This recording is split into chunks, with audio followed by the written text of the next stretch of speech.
Si algo demuestran estas propuestas por parte del Govern de la Generalitat de Cataluña es cuán diferentes, cuán dispares, cuán alejadas están las posiciones del Gobierno de España y del Govern de la Generalitat de Cataluña. Lo que hemos acordado el presidente Torra y yo mismo es celebrar la primera reunión de esta comisión bilateral entre el Gobierno de España y el Govern de la Generalitat de Cataluña dentro del presente mes. Buenas noches. Como si fuese un jefe de gobierno de un país extranjero. Así ha sido recibido Pedro Sánchez por Quim Torra. El presidente del gobierno se ha vuelto a rendir una vez más ante los anhelos separatistas. Un encuentro que se ha producido en el Palacio de la Generalitat, institución de la que todavía cuelga una pancarta que reza libertad de expresión y que se continúa exhibiendo para recordar a todos los golpistas encarcelados condenados por el 1 de octubre. Durante su reunión, el presidente del gobierno ha trasladado al dirigente autonómico un documento para acercar posturas. Bajo el título de Agenda Reencuentro, en unos 44 puntos, muestra la intención de comenzar con la mesa de diálogo con el separatismo este mismo mes de febrero y negociar en materia fiscal. Un pacto fiscal que recuerda al que Artur Mas intentó al inicio del proceso soberanista. Queda muy poco para ver nuevas cesiones al gobierno catalán.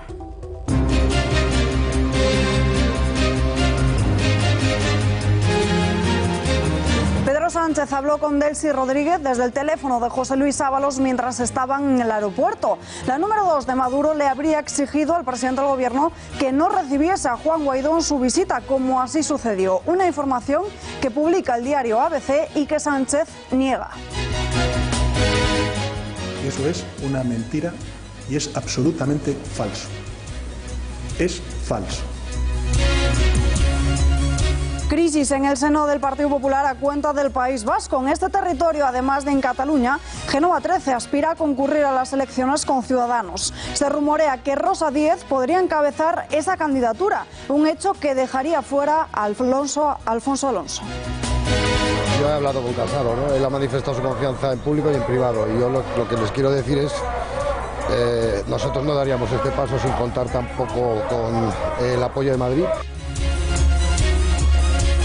El PIN parental ha copado el primer pleno de la Asamblea de Madrid este año. Isabel Díaz Ayuso y Rocío Monasterio se han enzarzado en un discurso acerca de este consentimiento.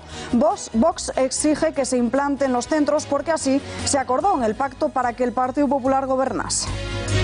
El PIN parental no es más que una herramienta para los padres poder defendernos frente a esas leyes totalitarias que muchos de ustedes de esta bancada no comparten. Mesa de reunión entre Agricultura y las asociaciones del sector de la aceituna y del aceite de oliva de Jaén. Tras semanas de movilizaciones, Luis Planas ha estado dialogando en esta jornada con las principales organizaciones agrarias, pero estas no han terminado muy contentas. Exigen medidas que se implanten ya mismo. De todo esto tiene que originarse necesariamente un incremento de precios para el consumidor.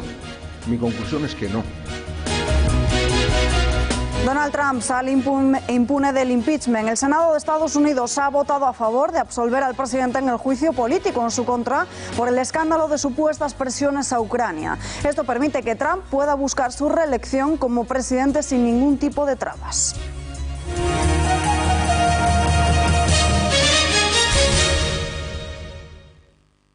Si algo demuestran estas propuestas por parte del Govern de la Generalitat de Cataluña es cuán diferentes, cuán dispares, cuán alejadas están las posiciones del Gobierno de España y del Govern de la Generalitat de Cataluña.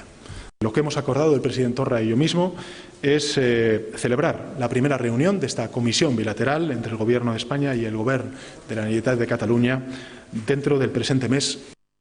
Pedro Sánchez se ha rendido ante el inhabilitado Quim Torra. Ha volado hasta Barcelona para mantener un encuentro con el todavía presidente de la Generalitat. Una reunión que se convierte en la antesala de la mesa de diálogo con los separatistas. Algo que se prevé clave para la legislatura con el primer escollo de los presupuestos, en los que Pedro Sánchez va a necesitar el apoyo de los republicanos.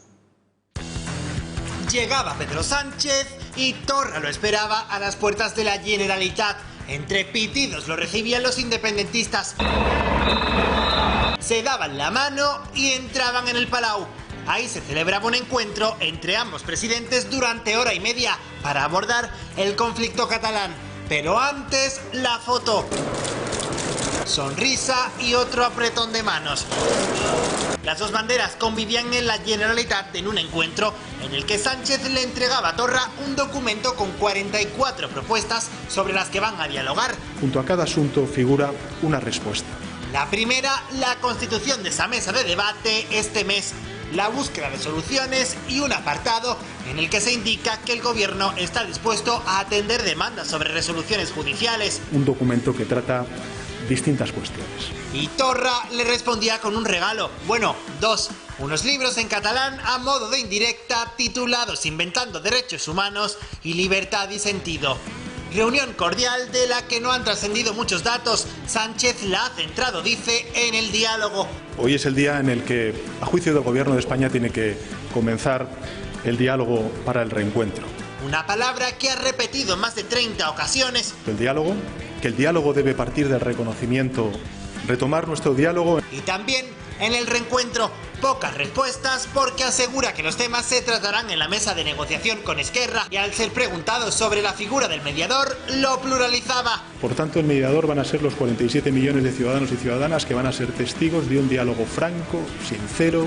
Aunque sí reconoce que hay división entre gobiernos. Si algo demuestran estas propuestas por parte del Gobierno de la Generalitat de Cataluña es cuán diferentes, cuán dispares, cuán alejadas están las posiciones del Gobierno de España y del Gobierno de la Generalitat de Cataluña. Sánchez agradecía el tono de Torra, pero Torra no ha visto del todo clara cuál es la propuesta del Gobierno central. Lo que propone el Gobierno de España es recomenzar. Queda entonces por aclarar mínimo dos asuntos: cuándo comenzará el diálogo oficial y qué pretenden ambos presidentes. Tanto el Partido Popular como Vox consideran que es inadmisible que el presidente socialista se haya reunido con Torra en la Generalitat. Pablo Casado ha sentenciado que el camino de diálogo con los separatistas conlleva muchas veces rozar las líneas rojas. Si esto se produce, el Partido Popular no va a dudar en acudir a los tribunales contra el propio Sánchez. El partido Santiago Abascal, por su parte, sigue mostrando su petición de ilegalizar a los partidos independentistas. Esta reunión, y lo digo con tristeza, queredme, es una estación más en la escapada que el Partido Socialista de Pedro Sánchez ha emprendido desde nuestro bloque, el del constitucionalismo hasta las tesis del separatismo.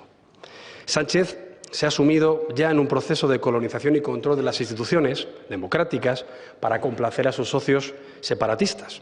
Lo hemos visto en el nombramiento de la fiscal general del Estado. En esa mesa de negociación se vislumbra sin pudor que puede haber ya cesiones que escamoteen los derechos del conjunto del pueblo español, haciendo antecedentes en el tratamiento de la autodeterminación, de la amnistía o de la bilateralidad entre dos instituciones no homologables que son inadmisibles.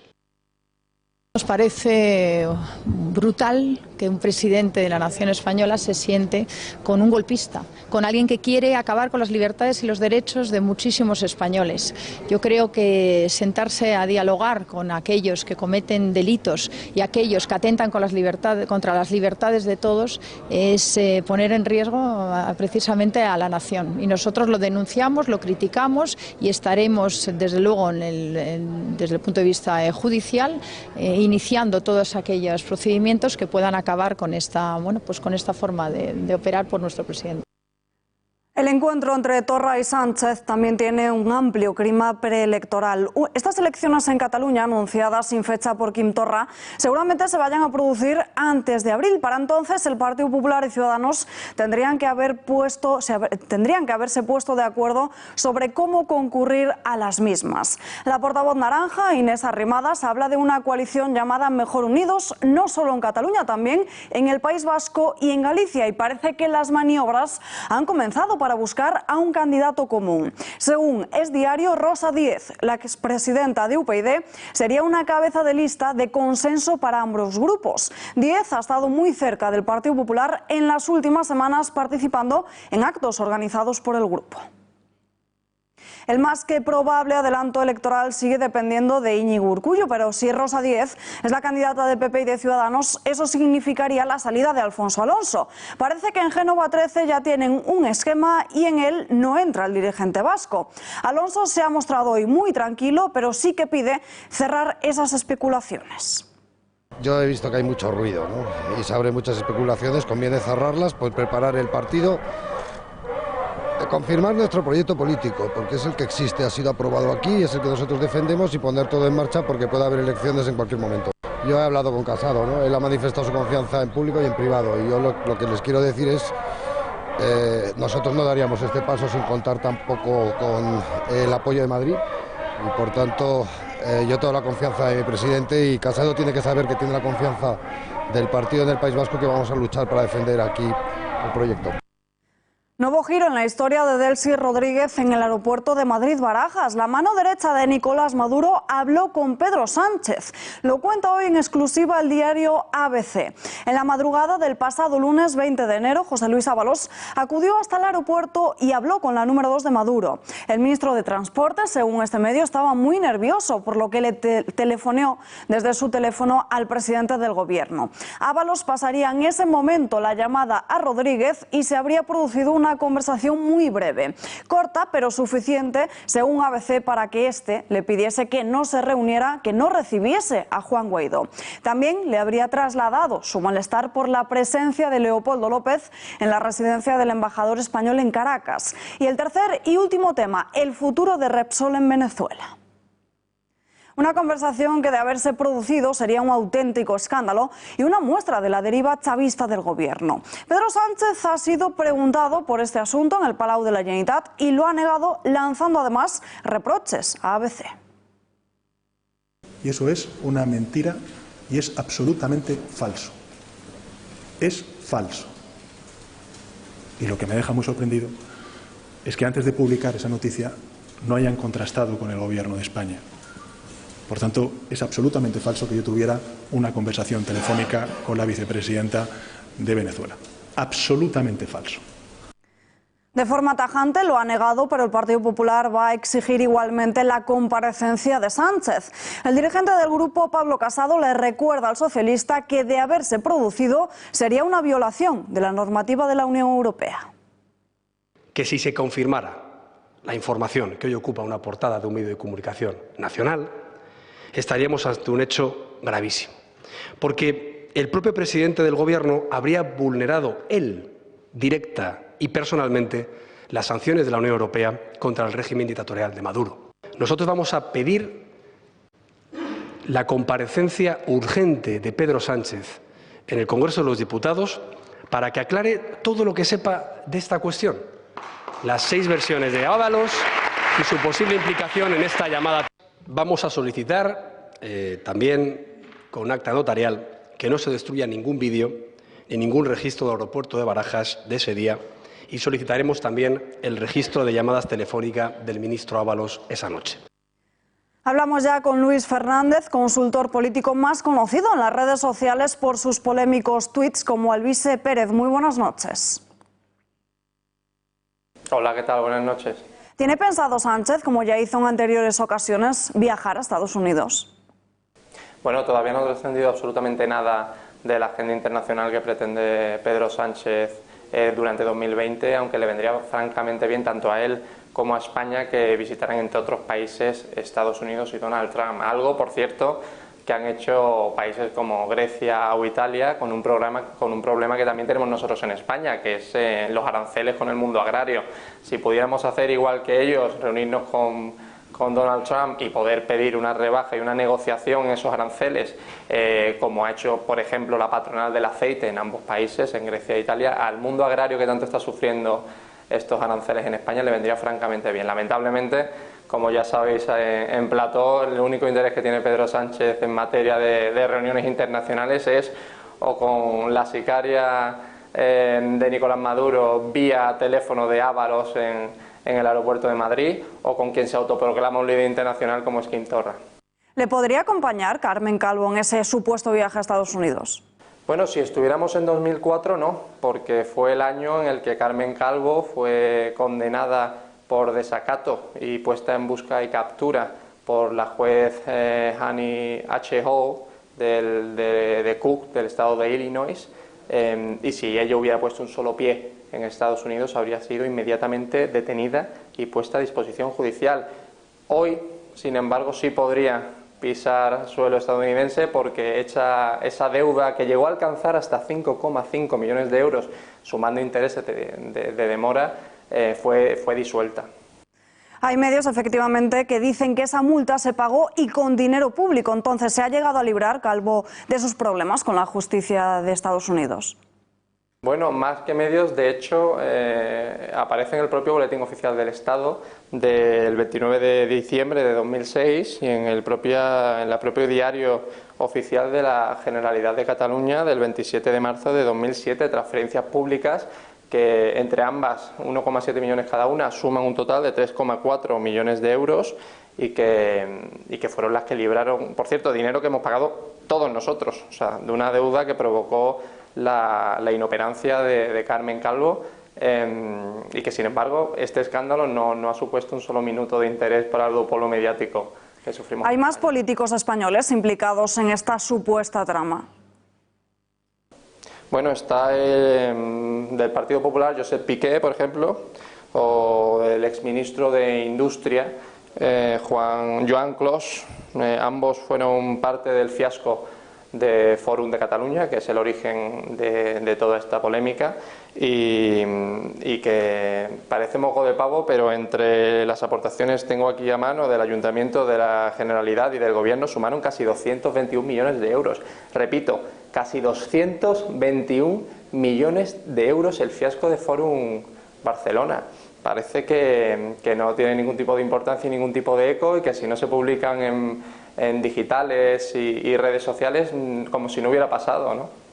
Gracias por atender a las cámaras de este informativo. Muy buenas noches. A vosotros. Saludo.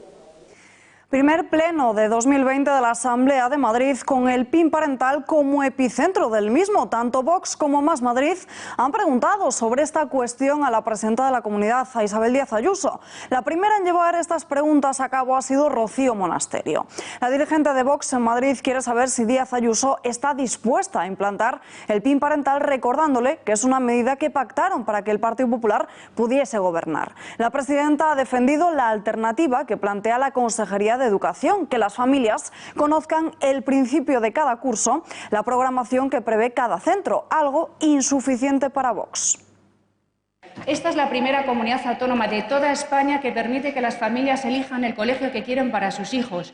La primera. Esta es una bandera que siempre fue del Partido Popular y que yo creo que lo que quieren hacer ahora es arrebatársela, pero es que al final, intoxicando, no se llega a la verdad. Aquí no hay un sistema de adoctrinamiento como ha habido en otras comunidades autónomas. Aquí siempre hemos antepuesto la educación nacional, no hemos hecho regionalismo y no hemos conducido a ningún niño hacia ningún tipo de ideología ni de práctica. Aquí no se da zoofilia en los colegios, aquí no hay adoctrinamiento, por más que hazte oír les esté haciendo el trabajito por las redes sociales, pidiendo una y otra vez, pásenme un solo ejemplo, porque como no lo hay, intentan hacer de la anécdota categoría. Díganme un solo centro en la Comunidad de Madrid donde se esté adoctrinando y ahí actuaremos. Ustedes en esta Cámara aprobaron unas leyes totalitarias que son las leyes de ideología de género y usted aquí, con su voto, lo refrendó. Y le dio usted a la izquierda un triunfo con una de sus banderas de la ideología de género que lo que permitía era que entraran en los colegios de nuestros hijos a adoctrinar a nuestros niños. Y hoy, precisamente, nosotros lo que pedimos aquí es el PIN parental. Y el PIN parental no es más que una herramienta para los padres poder defendernos frente a esas leyes totalitarias que muchos de ustedes de esta bancada no comparten. Porque es totalitaria, porque elimina la presunción de inocencia, porque impone una doctrina a nuestros hijos, porque no permite la libertad de los padres a educar. Y ustedes hoy tienen que elegir entre estar de parte de la señora Celaá y los totalitarios o de parte de la libertad. Sección de tribunales con el director de Confilegal, con Carlos Berbel. Carlos, muy buenas noches. Alba, buenas noches. Bueno, los Jordis podrán salir de la cárcel y acudir a prisión solo para dormir. Sería un régimen muy parecido a la semilibertad.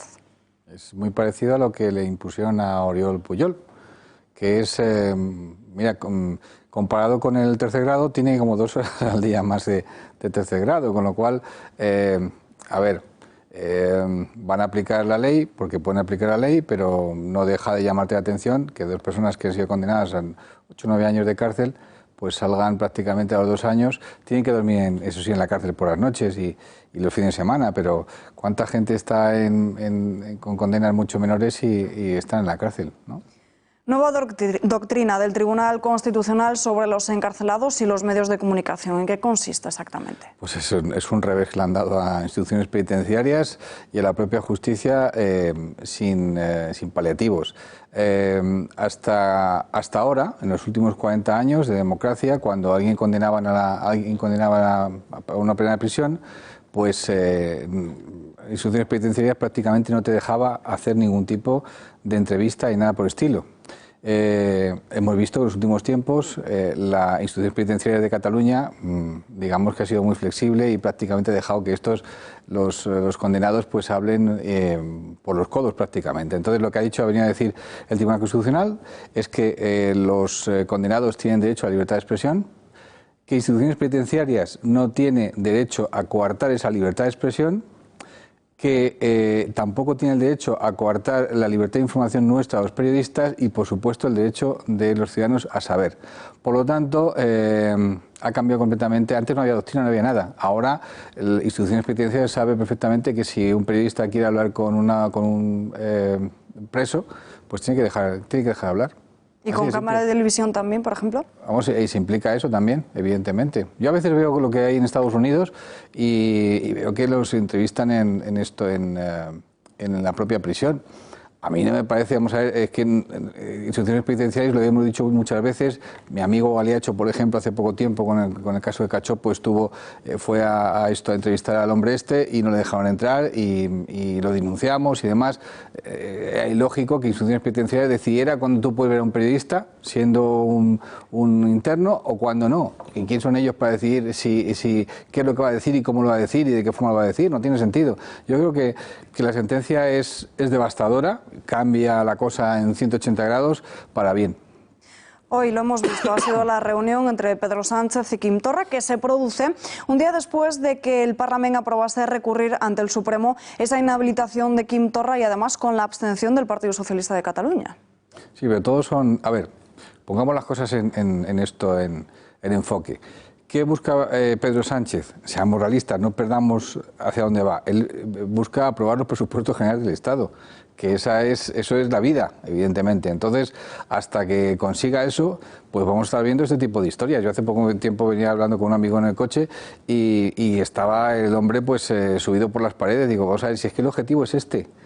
Va a ir a ver a Torra y va a ir a ver a quien sea, porque tiene que aprobar los presupuestos generales del Estado. No hay que olvidar que además hace un año, precisamente la falta de acuerdo para sacar adelante estos presupuestos fue lo que le llevó a elecciones. Efectivamente. Bueno, todo es un fuego de artificio. Aquí hemos dicho más de una vez que, por ejemplo, cuando se iba a aplicar la ley, los separatistas la cumplen. Lo hemos visto. Con Torra, por ejemplo, él decía, no, porque fíjate, el Estado opresor, etcétera, etcétera. Y luego después recurrían del Tribunal Supremo y cumplían los plazos, etcétera, etcétera.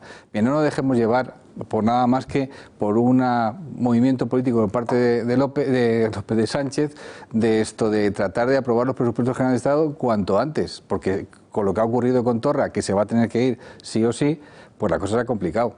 El Partido Popular además se ha querellado contra Torra por usurpación de funciones. Efectivamente, además el Partido Popular en estos momentos tiene un magnífico director de orquesta jurídico que se llama Enrique López, que era hasta hace poco tiempo magistrado de la Audiencia Nacional. Y es un hombre muy listo. Bueno, yo no creo que esto vaya a cambiar nada. Presentan la querella la tramitará el Tribunal Superior de Justicia y llevará su tiempo. Pero bueno, lo que están demostrando es la oposición del Partido Popular a esta situación, porque el Partido Popular considera que Torra tenía que haberse marchado, que es indigno de que siga al frente de la Generalitat. Bueno, ayer contamos otro asunto en este informativo, que es que el Congreso va a pagar el traslado de un diputado de letón para que pueda ir hasta de Lledoners para poder visitar a Oriol Junqueras. ¿Esto se puede hacer realmente? A ver, se puede hacer cualquier cosa, siempre y cuando lo aprueben por mayoría, que es lo que ha pasado. Han aprobado el Partido Popular, el Partido Socialista y Podemos, 6 contra 2, que son el PP y Vox, si mal recuerdo. A ver, yo lo que veo desde el punto de vista de observador distante es que el Congreso le pague a un observador del Consejo de Europa un viaje para ver a Junqueras y a Romeva y a quien sea, a Lledoners, de alguna forma es poner en tela de juicio la sentencia del Tribunal Supremo. El Tribunal Supremo se ha pasado 52 días interrogando, escuchando a testigos y viendo pruebas. Y lo que ha salido es una sentencia muy dura. Mandar a un señor, a Lledoners, del Consejo de Europa, a ver lo que le dice Oriol Junqueras y Romeva, pues lo van a decir lo que van a decir. Que, a ver, que esto es una cuestión política y que, claro, que no tienen que estar ahí. A mí me parece que es un error, sinceramente. Iñaki Urdangarín va a disfrutar de su segundo permiso penitenciario. ¿De cuántos días estamos hablando? 18 al trimestre, 36 al año. Ahora me parece que va a disfrutar 6 días seguidos, ¿no? Sí. Bueno, la reintegración, ya sabes, el fin último de la pena, aparte de castigo y del aviso para navegantes, es reinsertarlo en la sociedad, etcétera, etcétera. Bueno, yo creo que cada vez vamos a hablar menos de Urdangarín y en un tiempo le darán el tercer grado y desaparecerá de la historia. Se ha confirmado también la prisión permanente revisable para Ana Julia Quezada, pero sin embargo se la absuelve de 2 delitos de lesiones psíquicas. A ver, yo cuando vi el recurso habían presentado y demás, fue condenada a prisión permanente revisable. Es decir, ya los detalles de si lesiones, no lesiones y demás, desde el punto de vista técnico no tiene ningún sentido. Es decir, esta señora cuando llegue a los 20 y tantos años tendrá que pasar un examen y si el examen no lo pasa seguirá estando en la cárcel y tendrá que pasar otro examen de X tiempo, etcétera, etcétera. Yo creo que nos estamos quedando en los detalles. Lo que quedó muy claro, y lo dijo la sentencia del Tribunal del Jurado, es que esta señora asesinó al niño. Y por eso, por haber asesinado al niño, el Código Penal es muy duro y ha aplicado la máxima pena. Por lo tanto, hablar de que se le ha quitado la eximente psíquica, va a estar en la cárcel toda la vida prácticamente. Que te diga, a mí me parece que el escándalo hubiera sido, sinceramente, Alba, que se hubiera repetido el juicio, porque no hubiera entendido. Creo que pretendían también los padres. Pues Carlos Burbel, muchísimas gracias por estar aquí con nosotros. Muy buenas noches. Un placer. Tras las manifestaciones del campo por su supervivencia, Luis Planas se ha visto obligado a iniciar una ronda de reuniones con las empresas de la gran distribución para abordar los problemas del sector agrario y buscar soluciones. También con los representantes de las diferentes asociaciones agrarias como Asaja, COAG y UPA. Hoy les ha tocado al sector de la aceituna de mesa y del aceite de oliva de Jaén. Planas ha abogado por hacer un análisis de los márgenes de beneficio de cada eslabón de la cadena alimentaria y su contribución para así poder conocer la situación real y poder actuar. De todo esto tiene que originarse necesariamente un incremento de precios para el consumidor. Mi conclusión es que no. De lo que se trata en definitiva es del equilibrio en la cadena, de que productores, industria, distribución y evidentemente los consumidores llevemos a una conclusión. Puede que en algún caso sí que lo sea, pero no me parece que deba ser una conclusión generalizada. Yo lo que creo es que tenemos que ser precisos y, por ejemplo, cuando un producto determinado incrementa su calidad o incluso se presenta como un producto orgánico o biológico y se pretende adquirir en las mismas condiciones o con el mismo nivel de precios que un producto estándar, digamos, de gran distribución, yo creo que algo falla en la percepción. Las organizaciones agrarias de Jaén no han quedado satisfechas con ese encuentro con Planas. Aseguran que no pueden aguantar más y que necesitan que ese paquete de medidas se convierta ya en una realidad. Valoramos muy positivamente este encuentro y el que se siga avanzando en el diálogo. El problema que vemos en el sector es que hemos tenido una reducción de un 50% de nuestros ingresos. Yo creo que cualquier ciudadano puede entender que le bajen el sueldo en un año un 50% y se enfrente a unos costes superiores es totalmente insostenible. La situación en las zonas productoras no se mantiene, se está cayendo el consumo, se está cayendo la contratación de trabajadores y nos está dejando en una situación de quiebra técnica. Por tanto, sabemos que hay medidas que necesitan de un tiempo, pero el problema es que no disponemos de ese tiempo. Le hemos planteado al ministro, porque ya él ha explicado perfectamente cuáles son los planes del Ministerio, que es las medidas a corto que necesitamos inmediatamente para recuperar precios, y él ha ofrecido, lógicamente, incremento en todo el tema de la promoción. Necesitamos medidas de concentración de oferta, medidas de regulación de mercado, tanto a corto plazo como ha sido el tema del almacenamiento privado, que creemos que la cuarta licitación va a seguir retirándose aceite del mercado provisionalmente, como medida a medio y largo plazo con la normativa del artículo 167 que ha dicho para la reforma de la PAC. Más de 4.000 empresas se declararon en concurso de acreedores el pasado año 2019. Según el Instituto Nacional de Estadística, fueron exactamente 4.464 las sociedades que no fueron capaces de afrontar sus pagos y deudas. Según la estadística de procedimiento concursal, esto supone que se trata de un aumento de un 3,1% con respecto al año 2018 y la tasa más alta desde el ejercicio 2014. Las familias que se declararon en quiebra el pasado ejercicio ascienden a más de 2.000, exactamente 2.135. Esta semana hemos conocido los datos de paro, unas malas cifras que ponían en entredicho las consecuencias de esa subida del salario mínimo. Cuando esta intención se hizo pública, Magdalena Valerio arremetía de la siguiente forma contra todas esas voces críticas. El año pasado bajamos un poquito el déficit, bajamos un poquito la deuda. La OCDE acaba de decir que si bien tenemos que seguir bajando el déficit y la deuda, por ejemplo, ha dicho algo, que es que el salario mínimo interprofesional y la subida de las pensiones ha sido bueno para la economía. El otro día el responsable de la Autoridad Fiscal Independiente, el señor Escrivá, de la AIREF, reconoció que no se han perdido puestos de trabajo por haber subido el salario mínimo interprofesional. No sé todos esos profetas del desastre qué van a decir ahora, cuando hasta la OCDE ha dicho que la subida del salario mínimo y de las pensiones es buena para la economía. Nosotros lo teníamos claro, pero bueno, a ver si piden perdón los que se han equivocado. Esos expertos y economistas que saltaron en bloque contra la subida del salario mínimo vuelven ahora contra la intención de derogar la reforma laboral. El gobernador del Banco de España, Pablo Hernández de Cos, ha alertado de los efectos negativos que tendría para la economía española el plan del gobierno de derogar parcial o totalmente la reforma laboral de 2012, así como los efectos para el empleo que tendrá esa subida del salario mínimo interprofesional. La economía española aún necesita mantener la competitividad a alto nivel, dado que es difícil desde un análisis empírico desenredar todos estos cambios. Si tocas solamente uno de ellos, no puedes saber qué consecuencias tendrá. Parece que el gobierno está en el sostenella y no en Mendalla. Se lo diga quien se lo diga. Xavier Orcajo, periodista y director de Pulso Económico. Muy buenas noches. Buenas noches, Alba. Pues sí, pocas veces tenemos un ejemplo tan clarificador que demuestra pues la ceguera ideológica de este gobierno.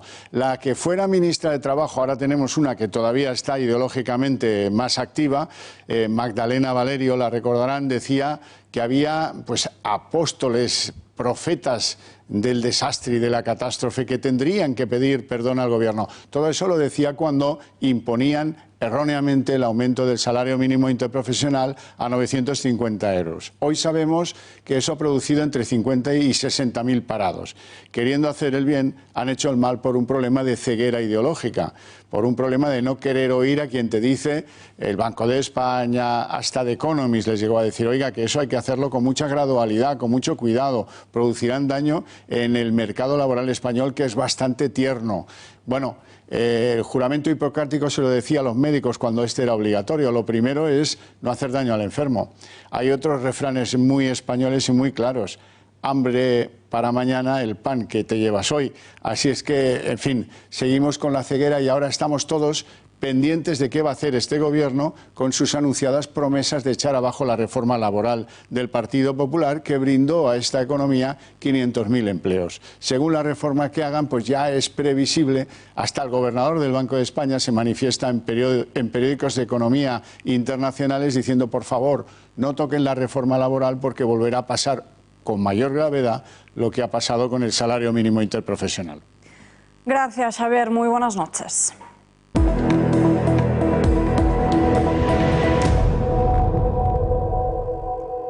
Muere un hombre al caer por la ventana de su casa mientras limpiaba la fachada. Se precipitó desde un quinto piso en su vivienda de Getafe, en Madrid, a las 12:30 del mediodía y tropezó con varios tendederos hasta golpearse en la cabeza contra el elemento mecánico de una pérgola que le ha provocado la muerte.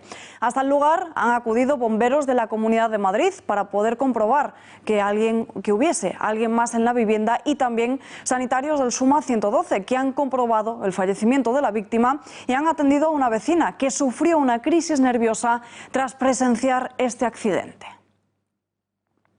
Cada año son millones las niñas que corren el riesgo de ser mutiladas genitalmente. No hay datos oficiales de cuántas mujeres y pequeñas han sido mutiladas en el mundo, pero la ONU calcula que son más de 200 millones en los 30 países de África, Oriente Medio y Asia en los que prevalece esta práctica, y su cifra sigue creciendo cada año. Hoy, 6 de febrero, en el Día Internacional de la Tolerancia Cero con la Mutilación Genital Femenina, se calcula que en este 2020 serán 4.100.000 niñas las que podrían ser mutiladas. Una práctica prohibida, pero que sigue realizándose de forma clandestina. Además, pone en riesgo la salud de las mujeres y niñas y puede tener consecuencias físicas, psicológicas y sociales a largo plazo. 5 mujeres estaban siendo explotadas sexual y laboralmente en Murcia, pero ya han sido rescatadas. Los agentes de la Policía Nacional han llevado a cabo un operativo policial y una serie de inspecciones en varios establecimientos de ocio nocturno. Sobre ellos pesaba la sospecha de que estaban llevando a cabo ciertas irregularidades administrativas. En uno de esos locales, de Fortuna, se encontraron a esas 5 mujeres que estaban siendo obligadas a prostituirse. También se incautaron numerosas dosis de cocaína preparada para su venta y distribución. El responsable del establecimiento ha sido detenido por delitos de prostitución, tráfico de drogas, contra el derecho de los trabajadores y favorecimiento de la inmigración ilegal. 6 personas han sido detenidas por haber acusado al vídeo íntimo del exentrenador de Málaga. Las investigaciones sobre el caso de Víctor Sánchez del Amo han derivado en 5 arrestos más, aparte del primero que se produjo en el mismo día que el técnico denunció los hechos. Se cree que fue de los primeros en difundir vía Twitter el vídeo que inmediatamente se convirtió en viral y que provocó horas después que Víctor fuese suspendido de su cargo. Los otros 5 lo compartieron por WhatsApp. Sánchez del Amo fue despedido el pasado 11 de enero por el Málaga a través de un comunicado oficial en el que se aseguraba que la destitución del técnico estaba basada en causas disciplinarias. El próximo 19 de febrero se va a celebrar un acto de conciliación por su despido. Ahí será cuando pida la reincorporación a su puesto de trabajo y una indemnización de 600.000 euros por daños morales. Se busca a un hombre desaparecido desde el pasado día 3 de enero en Tenerife. Desde hace un mes no se sabe nada de este varón de 57 años que fue visto por última vez en Santa Cruz de Tenerife. Urge su localización porque, según su familia, necesita medicación. El hombre, según ha difundido SOS Desaparecidos, mide 1,70 m, tiene la piel clara y es de complexión delgada. Cuenta además con pelo castaño y canoso y ojos castaños. La organización pide a quien pueda aportar algo de información sobre su paradero que contacte con la Guardia Civil. Pesca ilegal en el Parque Regional Salinas de San Pedro en Murcia. Es la denuncia que hoy ha presentado ANSE, la Asociación de Naturalistas del Sureste, ante el Servicio de Pesca de la Comunidad Autónoma. Aseguran que hay 2 redes de pesca sin señalización en una zona en la que esta práctica está prohibida. Desde ANSE señalan la necesidad de proceder a la erradicación de la pesca ilegal, ya que supone un grave perjuicio para las comunidades de aves. También ha aparecido una baba o moco de fitoplancton. La causa de esta aparición es la presencia de nutrientes por encima de las concentraciones normales o vertidos de la actividad humana. Nuevo ejemplo de la inseguridad que vive Barcelona. Las imágenes que van a ver se corresponden con una brutal agresión en el metro de la ciudad condal. Una pasajera se dispone a validar el billete para poder hacer uso del transporte cuando un joven se le acerca por detrás y le intenta robar de un tirón el bolso.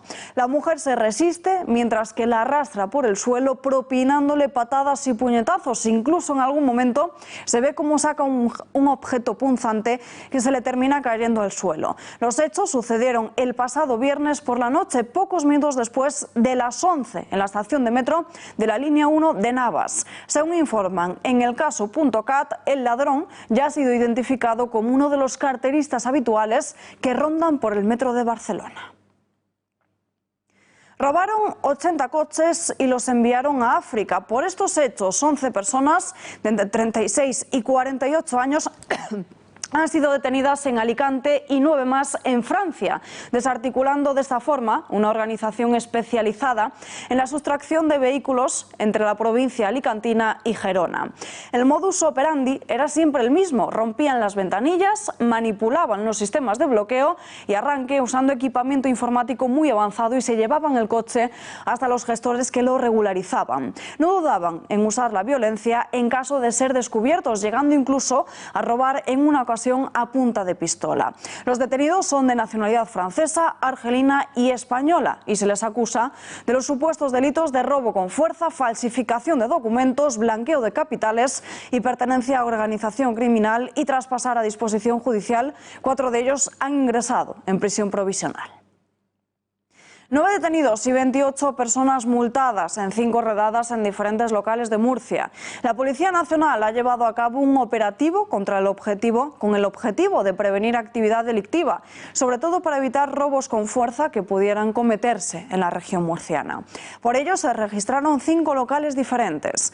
Fruto del operativo se llevaron a cabo 9 detenciones por infracción a la ley de extranjería.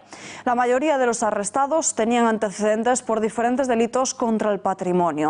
A otras 25 o 28 personas se les ha encontrado entre sus pertenencias armas y pequeñas dosis de droga, por lo que han sido sancionados. Detenido un hombre como autor de 5 robos con violencia. Todos se llevaron a cabo en establecimientos comerciales y el último de ellos en el Puente de Vallecas hasta hace 10 días en una tienda de alimentación. Allí consiguió huir con un botín de 2.000 euros después de que una clienta, una mujer de 73 años, tratase de impedirlo golpeándole con un paraguas.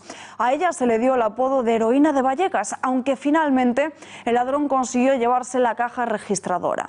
Según la policía, el detenido estaba investigado por otras acciones delictivas cometidas a principio de enero en 2 farmacias, una óptica y una perfumería, en el distrito de Salamanca.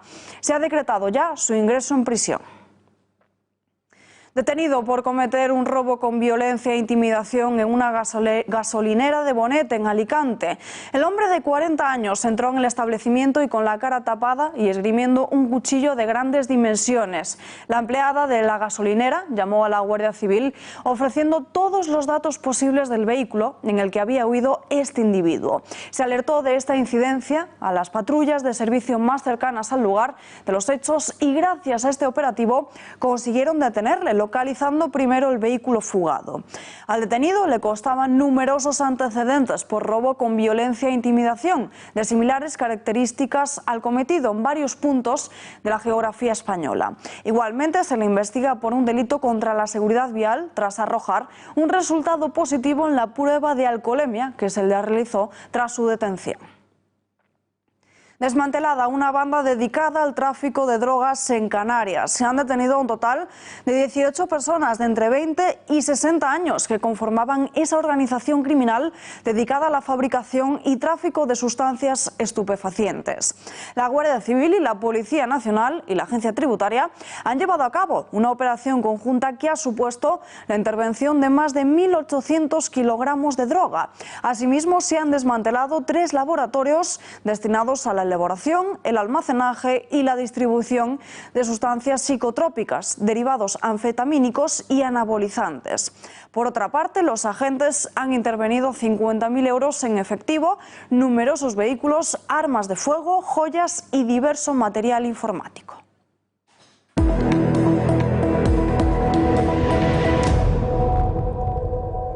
Confusión sobre el estado de salud del médico que alertó sobre el coronavirus. Medios de comunicación aseguran que ha muerto, mientras que China lo desmiente. Hace solo una semana, el 30 de enero, se le diagnosticó que había sido contagiado por este brote de coronavirus. Fue el 30 de diciembre cuando este oftalmólogo avisó sobre una epidemia a un grupo de amigos por WhatsApp. Él y otros 7 médicos fueron los primeros en avisar sobre este brote. Sin embargo, el hospital de Wuhan desmiente la información y asegura que este hombre está ahora mismo en estado crítico, luchando por su vida. El coronavirus chino ha matado hasta el momento a 565 personas, todas en China, excepto de una, y ha infectado a 28.000 en China y 225 fuera. Todo en Estados Unidos sale según lo previsto. Donald Trump supera el impeachment. Al tiempo que comienza la campaña electoral para volver a ser reelegido, este proceso político ha fracasado. Alberto Soto, muy buenas noches. Ha fracasado lo que Donald Trump ha denominado un terrible calvario. Han sido las 2 palabras exactas que el presidente de los Estados Unidos ha empleado para referirse a ese juicio político, al proceso del impeachment que le afectaba. Así le decían desde el Senado que ha sido absuelto. President of the United States is not guilty as charged in the first article of impeachment. Tras conocerse esa absolución, el presidente Donald Trump ha realizado una declaración institucional. Lo hacía a las 6 de la tarde, hora española. En ella ha aprovechado para arremeter contra todas esas personas que impulsaron el juicio político. Las ha denominado corruptas y también deshonestas. Ha aprovechado para señalar directamente al senador republicano Mitt Romney de su partido, que fue el único que votó a favor de aplicarle esos cargos por obstrucción al Congreso y también por abuso de poder. También ha tenido tiempo para arremeter contra Nancy Pelosi. Dice que es una persona textualmente horrible y que, aunque ella decía que rezaba por él, lo hacía pensando en todo lo contrario. Donald Trump ha sido el tercer presidente de Estados Unidos que se ha sometido a un impeachment y también el tercero que ha resultado absuelto. Gracias, Alberto. Volvemos ahora hasta Europa porque un tren descarrila en el norte de Italia, acabando con la vida de los 2 maquinistas y dejando a 27 heridos. El tren había salido de Milán sobre las 5:30 de la mañana y pocos minutos después, 2 de los vagones se salían de la vía. Solo llevaba 27 pasajeros por ser una hora muy temprana.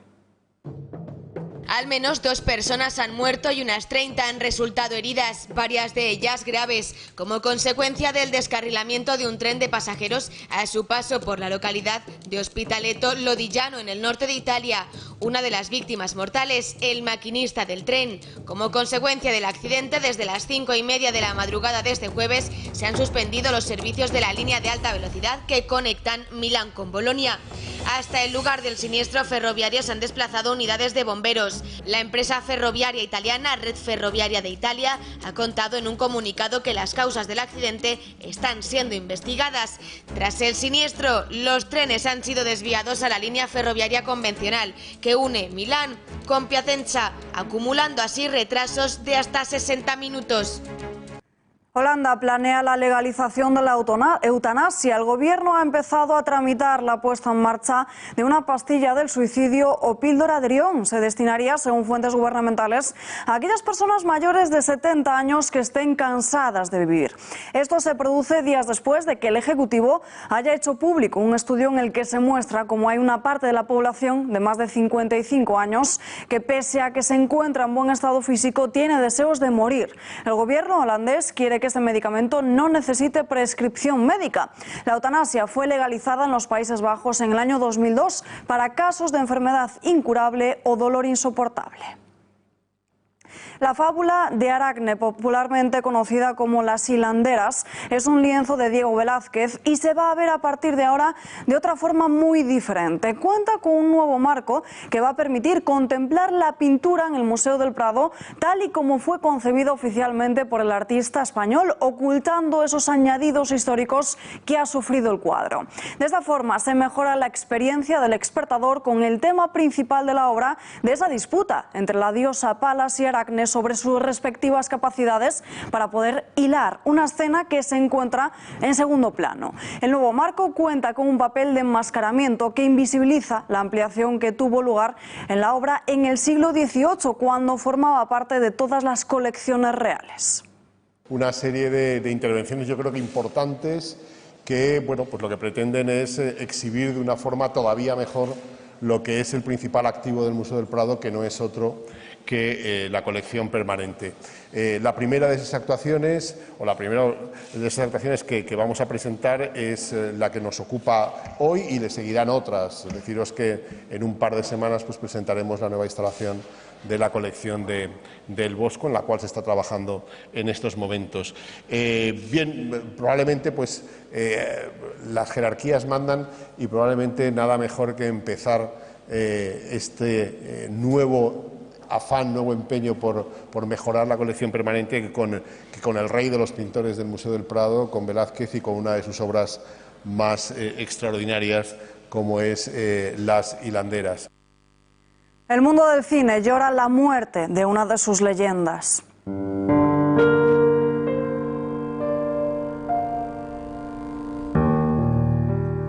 Kirk Douglas ha fallecido a los 103 años, una trágica noticia que llega 4 días antes de que se entreguen los premios Oscar. Unos galardones que Douglas nunca ganó como actor, aunque aspiró en varias ocasiones y se llevó una estatuilla honorífica. Era una de las últimas estrellas del Hollywood clásico que quedaba con vida, y su impresionante filmografía incluye gemas en la pantalla, como por ejemplo Espartaco o Senderos de Gloria. Era la última gran estrella de esa época dorada.